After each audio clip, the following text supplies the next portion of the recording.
What's up, everybody? It's your boy Kyle Katana. I'm on my way to pick up my daughter from school, and I just can't wait for her to see me wear this thing. You know, the thing about it is that some people think that, you know, Callie, you're always embarrassing your daughter. You're always doing something that's embarrassing or things like that. And you know what? I might embarrass my daughter. Yes, I might embarrass my daughter. But, you know, I had to have fun. I gotta have fun with it. I have to have fun. I cannot go living my life with, you know, having a daughter or having a child and not be fun. Have fun with it. Be, you know, be a funny parent sometimes. Be a little bit embarrassing. I mean, what is the fun in all just doing mundane things when I have the opportunity to just show up at her school, grab her and take her home, and I can wear my silly outfits and things like that, embarrass her from her friends and stuff like that. Like, oh my gosh, your dad is so weird. But you know what? The thing is people don't understand things like this that I do, you know, for my daughter, to my daughter or whatever. It's things I do out of love. It's out of love, guys. It's out of love. I'm not trying to be mean and hateful toward my daughter because I do this. I'm just showing her that I love her enough that I will embarrass myself to embarrass her. If that makes sense. But, you know, if you don't have fun, you know, with your life, then, you know, what's the point of living it? You know, I saw a saying today on the back of a truck or a Jeep, and it said, when you're too busy making a living, then, let me see. If you're too busy making a living, you will forget that you need to live. You know, making a life. That's it. If you're too busy making a living, then you're forgetting to make a life or to have a life. And I'm trying to have a life, you know. I mean, I gotta do both. You gotta make a living and you gotta have a life. You gotta do both. But it's just having fun to be able just to do this and just show up at school with a cow outfit and just mess around, and, you know, and I have her pig helmet in the back. So the thing is, I know my daughter might be a little bit embarrassed, but you know what? She knows I love her. She knows that deep down inside that her father really cares about her. Her father loves her.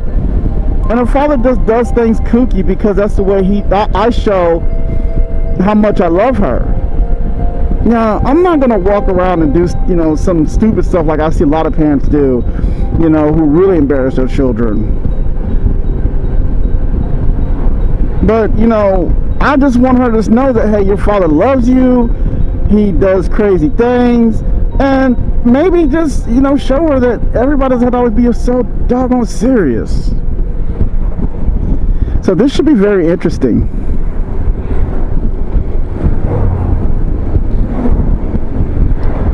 So I'll get back to that later, and we'll see what happens.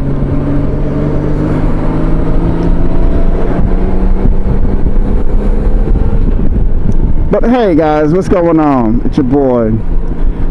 I'm on my way to, like I said, I'm on my way to pick my daughter up, and I thought I want to, you know, make a video about something. I made a video a couple weeks ago about, what did I make a video about? Oh yeah, I made a video about being, you know, riding too fast, you know, don't ride so dangerous, think about your family, you know, just a lot of things. And I have had a lot of good feedback, and I've had some negative ones, like people say, well, you should be able to ride your ride and this, that, and the other, and blase blase. I'm gonna say like this: there's been too many deaths. I mean, way too many deaths already. Already been so many deaths. And it just seems like it's starting, this whole cycle starting. We're losing people left and right. They're dropping like flies. And one of the people commented, said that like 80% of the accidents are the rider's fault, which I probably can somewhat agree with that.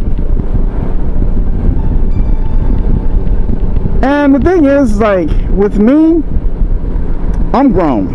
I don't fall for peer pressure. And I don't fall for people try to hype me up to do something, you know, or try to say, oh, you're this, you're that. I'm fine. Look, people say I'm slow. I'm fine with being slow. I'm cool with being slow. There's nothing wrong with being slow to me. You know, the thing is, like, that person, if that person wanted to race me, look, you'll win. I'm not going to even race you. Because here's the thing is, you might win, if I raced you, you might win the race. But I will win living long enough. You know what I'm saying? So, eventually, you keep pushing your luck, something's going to happen. And like I said before, there's always going to be somebody out there faster than you, better than you, does more wheelies than you, longer wheelies than you, always. And you don't get nothing special out of it, so I don't understand. So what, I'm slow? Okay, fine, I'm slow. What does that matter if I'm slow? Oh, so I gotta be fast to hang out with you. So that's the criteria I have to do to hang out with certain people, because I have to be fast as them. Well then, if that's the criteria for me to hang out with you because I gotta be fast as you, then you know what? I don't need to hang out with you, because it should be just, hey, I like motorcycles, you like motorcycles, we ride motorcycles. That's what it should be. Not, oh well, I have to go as fast as you to hang out with you, and that's not me. I'm slow. I'm fine with being slow. Now, is my bike slow? No. My bike is fast enough to keep up with anything out there. My bike is fast enough to kill me. So that's fast enough. Hopefully nothing happened to somebody. But I'm fast enough for my speed. And you know, the thing is so crazy is you got always people saying the same things over and over and over. They say, ride your ride, ride your ride, ride your ride. But when you ride your ride and it's not their type of ride, why do they criticize you? Why do they always make fun of you if you're too slow, or fun of you that you don't do this, or make fun of you don't do that? Why do they jump on you? If they say ride your ride and you're riding your ride, don't they respect that part of your ride? Like me, I respect anybody on two wheels. If you do wheelies and you speed and you go weave out traffic and split lanes, you know, I respect you. You know, that's your ride. But I'm not gonna sit there and like talk bad about you. I'm gonna be like, oh my God, you're a stupid idiot. I'll be like, hey, that's your ride. Then I should get the same respect that I don't ride as fast as they do. Now, don't get me wrong, my bike is fast enough. It's not like I'm running 250 and I'm hanging out with people with 1000s. I just don't choose to ride that fast. There's a certain amount of speed I will go, and that's it. If I feel uncomfortable, that's it. I'm gonna chill out. Because me coming home to my family is the most important thing. And I'm proud of being slow. And you know, a lot of people are like, oh, you're slow because your bike is so old. Yes, my bike is old. I mean, it's not like terrible old, but it's old. And it's not fuel injected, it's carbureted. But that's fine, because you know what? At the end of the day, if the speed limit is 55, it's 55. Regardless if you're carbureted or fuel injected, it's still 55, no matter. It's the same speed limit. It doesn't matter. So why does it matter if it's fuel injected? Okay, yes, you might get to 55 faster than me. Yeah, of course. But so what, you get there faster than me? You still have to be the same speed limit. So who cares? And the crazy thing is like, I know a lot of people who get caught up in the hype of, you gotta be this way, you gotta ride that way, you gotta do this, you gotta do that. Look, if I'm riding with you and I can't keep up with you, and I don't know where we're going, and you leave me, then you know what, dude, I can go back home. All I gotta know is my address, and I'm going back to the crib. That's all I need. That's the most important address I need, is going back to my house. That's it. And you know, the thing is, like, the video, I've always said this. A guy, like just the other day, a guy went down on his bike. He was fine, nothing wrong. He hit on Facebook, hey, I went down, and this and that. Now, I know the guy, I've met the guy, I know he rides crazy. And I don't know exactly at the time, you know, why he went down, but I don't care why he went down or how he went down. I'm still gonna go out there and help him. I'm still gonna go down there and be like, hey bro, you need help? I got my truck or trailer, I'm on the way. I don't be like, oh, you did what? You were doing a wheelie and you fluked it? Oh man, I ain't getting you. I would never be that way to somebody. I would always go get them and help. Now, I might not agree on how he went down, but I will still help him regardless. I would still be there for him regardless. I would still, if I have the opportunity or chance, or I'm not doing anything or whatever, I will be down there to help. And that's what I did. I got my truck or trailer. I only was like 15 minutes away from him. I went and picked him up, you know. I mean, he was a young kid. And I made sure he was okay. Everything was fine. And then I went, you know, to pick him up. And I asked him what happened. You know, in my mind, I'm sitting thinking, man, he probably did a wheelie, or he was doing the curves, and he was speeding, and this, that. And all it was he hit some simple gravel. That was it. Some gravel that was in the road. He didn't see it, and he went down. Not a big deal. You know, I mean, his bike is messed up. Here, let me show you what I'm talking about. Let me show you his bike. Yeah, see, his bike messed up. But it's all cosmetic. You know, it's all cosmetic. It's nothing crazy. You know, it's nothing crazy. It's nothing, you know, the bike still ran. You know, it was still good. The bike was still good. Nothing was like wrong as far as like the major components. It's just all plastic. And the craziest thing is that when he went down, he still rode his bike to a gas station with only like his clip-ons, his handlebars. The clutch handlebar was broke off. So all he had was first gear, and he had to be able to ride his bike with one handlebar, which is a throttle handlebar, and ride it like about a good 3 or 4 miles to the gas station. That's amazing. With only one handlebar, that's amazing. Police. But still, I'm still going to be there to help him, and I did. And I talked to him, and you know, the bike was brand new and this, that, and the other. I'll try to give my advice, you know what I'm saying, because I'm a real person. You know, if I see something that, you know, that's kind of weird, or something that's just wrong, and you know, I'll tell you. But you know, if I tell you and you decide to still do it, you know, hey, that's on you. You know, I don't pay your bills, you know what I'm saying? I don't, you know, put food on your table, so you know, do what you gotta do. But what I don't understand is this. If there's, say for instance, you're at a club and you're either in a car or a bike or whatever, and say a friend of yours has been drinking and he drinks too much, and you know he drunk too much, you would take the keys from him, right? You would go and say, bro, you've been drinking too much. Let me take your keys. Let me find you an Uber. Let me find your way home. Let me find a different way of getting you home safely. Why don't people have the same attitude when they see someone riding recklessly? When you see people like lane split at like 70, or who's doing wheelies and they're really etchy, you know, sketchy about the wheelies. You know, you see them doing a wheelie, and you sit there and say, man, that guy right there is not doing them right. Something's gonna happen. Why don't you pull him to the side if you have the opportunity and say, hey man, I'm telling you, you're not doing it right, or you're gonna hurt yourself. Why don't people do that? Because most of the time I see people, they will literally see somebody do something stupid, but not pull them over to the side and say, hey man, that's kind of stupid, man, you might want to calm down. But they encourage it. They're like, oh man, you should went harder. You should went faster. You should have did a wheelie longer. No, don't encourage stuff like that, because I don't see people saying, oh, you've been drinking so much, man. Oh, here, drink another beer. Here, get another shot. They don't do that. They're like, here, bro, you need to stop. You need to have the same principle to those who are riding recklessly, and that would stop a lot of these deaths out here if people would grow up, stand up, and say something instead of being little punks and just not say anything. Granted, if you say something and they get an attitude, just say, okay, I just tried to tell you, and let them go about their business. But you tried, and that's the thing about it, you tried.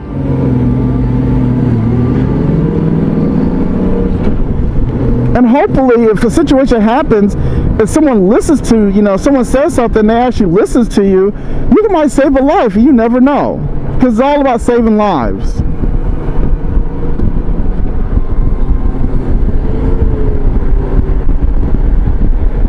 It's just crazy, guys. But, yeah, who knows? I'm just wanting to come in here and just kind of say, look, I'm proud of being slow. I will always tell people you know, if they're doing something stupid, I would say, hey man, you're doing something stupid. And I've tried that before. I've told a story before, you know, where a girl was on the back of this guy's bike, and he was really like driving recklessly. And I told the girl, I said, hey, you might want to not ride with him here, ride with me. And do you know what, to be honest with you, telling somebody to ride on the back of my bike takes a lot, because I just don't let anybody ride on the back of my bike. But I was going to try to tell, I told this girl, hey, just ride on the back of my bike. But she said no. And I said, okay, I tried to tell you. And, you know, unfortunately, they got in an accident running from the police, and she ended up dying. And I felt really bad. And I told the family of the girl at the funeral that I tried to get her off that bike, because I knew something was going to happen. Something was wrong. And she just rather, you know, be on the back of that bike. And she lost her life. But I tried. And I could go with a clear conscience to say, hey, I tried to warn her. And I've always felt like that with everything I do. If I see somebody right now, I would tell them, hey, look, you're riding too dangerously. But, you know, everybody's to each your own, guys. So just be careful out there. If you ride slow, be happy, ride slow. Because at the end of the day, riding slow a lot of times saves your life. Now, granted, anything can happen. There's some circumstances that are out of your control. But a lot of the times, if you're riding recklessly or riding crazy, you know, things happen. And, you know, someone says, you know what, if you know, leave it in God's hands, you know, just let it, you know, it's his will, which, you know, you're right, it is his will, leave it in God's hands. But God also says, don't test him either. Don't ride 100 miles per hour lane splitting and say, oh, well, God's got me. Because if you have that kind of thinking, then you're a fool. Because, you know, like I said, God says don't test him. Good thing I don't have my pig outfit. He might think I was making fun of him.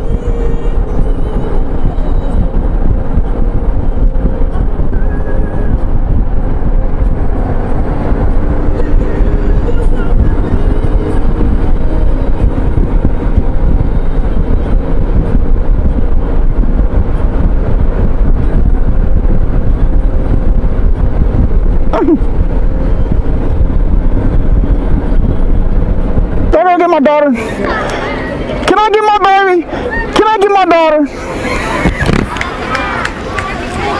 Can I get my daughter?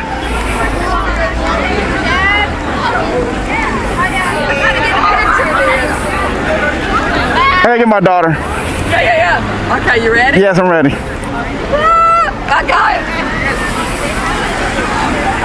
That is hilarious. Oh, wait till tomorrow. Wait till I have tomorrow. I love it. Wait till tomorrow. Yeah, wait till tomorrow. I have something tomorrow. Did she have her pig helmet? Yeah, it's in there. I love ya! Oh wait, I gotta get a picture then. Huh? Perfect.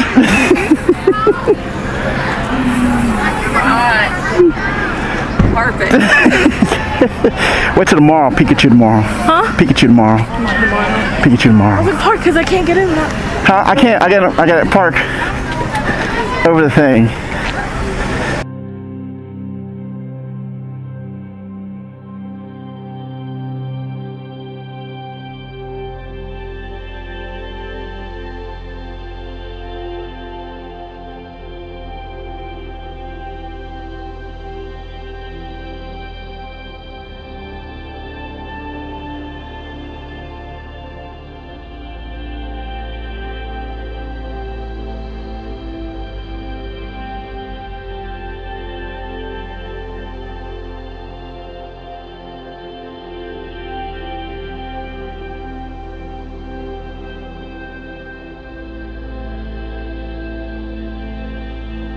It's hot, but it's overcast, but it's still dang on hot. And we're going to turn this way. I feel like on Ace Ventura 2, where Ace is stuck in the Rhino and he has to come out.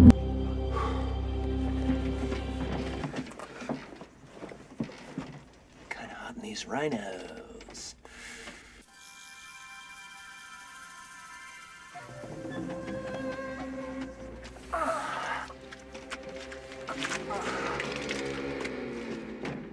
Warm.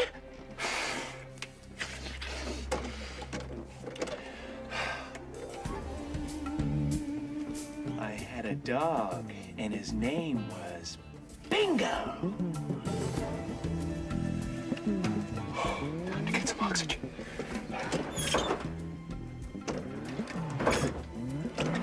No. Come on.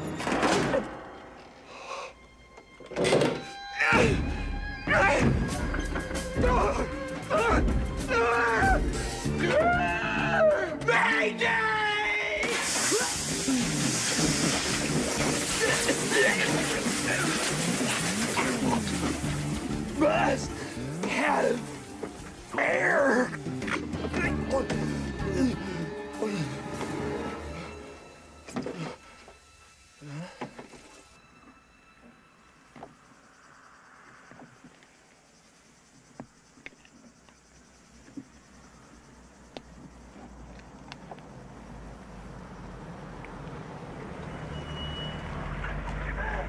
Come on, girls.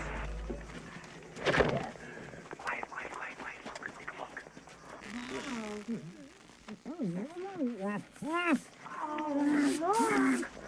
The mother rhino is giving birth.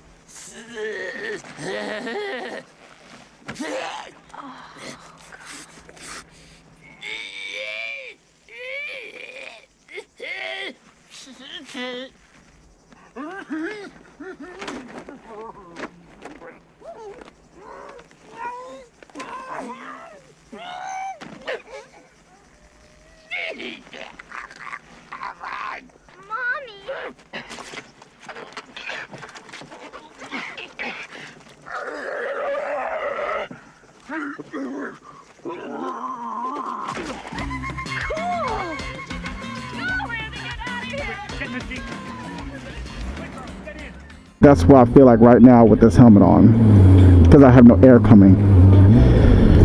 This is what it feels like. Yeah. Let me open it up a little bit. Ah, still hot.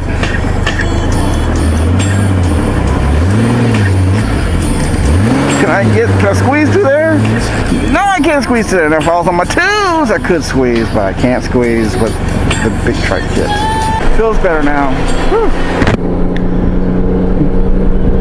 You know, the thing is, I see people, they laugh, they smile, they probably make fun of me, which I don't care. But you know, a lot of times, just putting smile on people's faces is like awesome to me, because you know, bike life is something serious. Yes, I know, like, people take it serious, like it's more of a lifestyle, and I get that, but I don't feel like that I have to be, you know, all serious all the time and all like, I gotta be the fastest one out there, I gotta be the baddest guy out there. I feel like just if I could just ride my ride, and if I get attention because I wear these stupid outfits, and I make someone's day brighter, or I make them laugh, or maybe they're going through something and they see me ride by with a cow outfit and smile and laugh, maybe I help them change their day. Maybe they will, you know, by putting a smile on their face, maybe that kind of change their life a little bit, you know? I mean, I don't know exactly, but, you know, hopefully that, you know, it changes people's perspective about motorcyclists, that we're not all like speed demons. We're not all, you know, going, you know, you see them on Sons of Anarchy and stuff like that. You know, we're not that gang or bad influence. There's a lot of motorcyclists out there who are not bad influence. There's some who do good for the community. Like me, I mean, I'm running around in an outfit like this. I'm not threatening. I look like I'm having fun. I don't care what people think. You know, when I see kids, they look at me, they smile and laugh and point. I feel like that I'm giving bikers actually a good name. That you don't have to be a hardcore biker or a crazy driver, because I'm tired of society always giving us negative looks because of TV shows like Sons of Anarchy articles about different organizations and stuff like that, and all you see is the bad. All you see is how we die from wrecks because we ride crazy, or we get in, there's a lot of criminal activity and violence and gangs and stuff like that. Bike life is not about that in my eyes. And I just want, you know, when someone sees me on this bike and they see this, you know, and they laugh or smile, they won't be afraid of being a biker. They'd be like, oh gosh, that guy right there, he's having a nice time, he's having fun, he's acting silly. And it would be like causing that person to maybe change their mind. Maybe they sit there and say, well, you know what, maybe not all bikers are the same. Maybe there is good things about bikers. And I'm just trying to give a positive spin or a positive note for bikers by just, you know, wearing crazy stuff like this. And you know, like I said, to be honest with you, stuff like this saves my life more than any kind of gear would. Because trust me, if somebody hit me wearing this, then they are blind and should have never been in a car. And a lot of times these things that I wear, these helmet covers and outfits or whatever, have saved my life as well.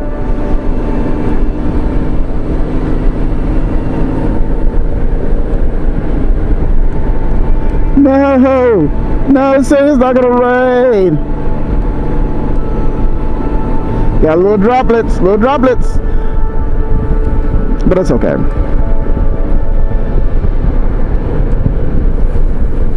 It's just, I just like to have fun, guys. You know, my channel is not about being a dickhead. It's not being, I'm not being something I'm not. What you see of me right now is who I am, period. Now, don't get it, I don't wear this when I go to the store or wear this when I go to church or something like that. But as far as my riding, I ride like this. I ride with a helmet cover all the time.